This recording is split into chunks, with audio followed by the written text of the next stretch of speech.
The Sleepy Hollow Killer is an unidentified South African serial killer and rapist who is believed to have raped and murdered at least 13 women, mostly prostitutes in and around Pietermaritzburg and the Midlands of KwaZulu-Natal from 1997 to 2007. Hi there, my name is Misha. Welcome to All Things True Crime, or welcome back if you're a regular. If you enjoy this video, please remember to like it, share it, comment, and subscribe to my channel so you won't miss my next video. And then ding the bell, that way you'll get notified the next time I upload. That's All Things True Crime. It's truly chilling. By the late 1990s, several bodies are showing up near the N3 highway. In Pietermaritzburg, I'm sure I'm botching it, the capital and second largest city in the province of KwaZulu-Natal, South Africa. The victims are all women who have been raped and then strangled with their own undergarments. The discovery of Nomusa Dhlomo at Kondani on New Year's Day 1998 and her manner of death is what first attracted detectives' attention, specifically those trained in serial killers.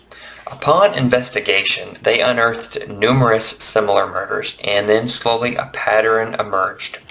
There were only 3 victims ever identified, the one I just mentioned, and then 2 others, Preeti Shelembe and Adrina Bokazi. All victims are believed to have been prostitutes.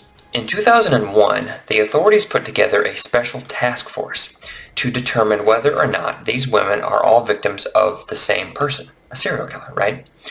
The task force is comprised of 6 seasoned detectives tasked with examining the circumstances surrounding each of these murders, the modus operandi, if they can identify it, and then all material evidence.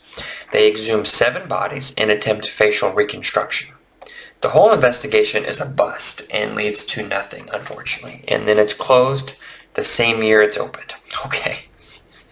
In 2007, after 3 more bodies show up, a top psychologist from the Investigative Psychology Unit in Pretoria pays the authorities a visit and determines that it is likely that these are all the work of a serial killer, and recommends a dedicated task force be established to investigate these latest victims.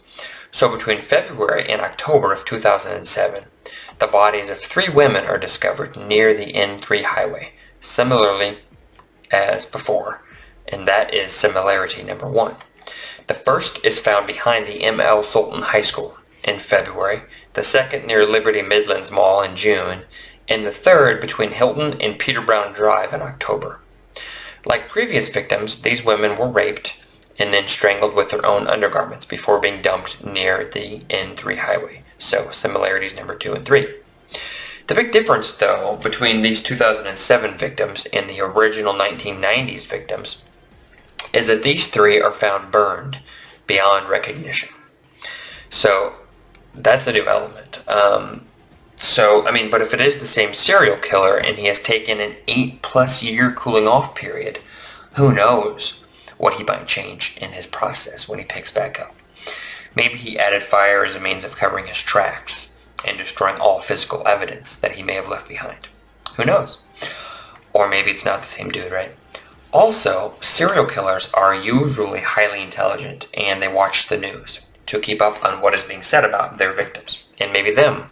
And most importantly, they almost always continue murdering.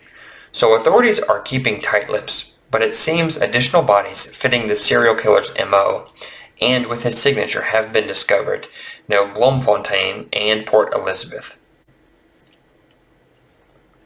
It's a little confusing, but it seems like in 2007 they start another special task force, since the first one ended up doing so well. Okay, that was mean.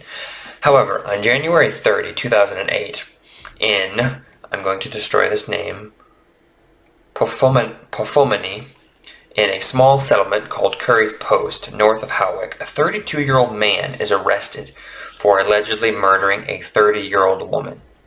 A passerby finds her body in a forest. She is partially naked. Her hands and legs are tied together with a belt. She has sustained severe trauma to her head. After a review of the investigation, the superintendent comments that he doesn't believe she is another victim of the Sleepy Hollow killer. So, after raping, strangling, and setting 3 women on fire in 2007, the Sleepy Hollow killer disappears forever. Well, that's creepy. If you enjoyed this video, please remember to like it, share it, comment, and subscribe to this channel. Next week, we are going to learn all about Jack the Ripper, someone almost everyone knows about. Also known as the Whitechapel murderer and Leather Apron, an unidentified serial killer who is active in Whitechapel and the surrounding districts in the East End of London in 1888, and who targets, murders, and mutilates at least 5 prostitutes, but truly the number is unknown and likely much, much larger. There is a ton to this story, and you can catch it all next time right here on All Things True Crime. It's truly chilling. Thanks for watching, and until next time, stay safe.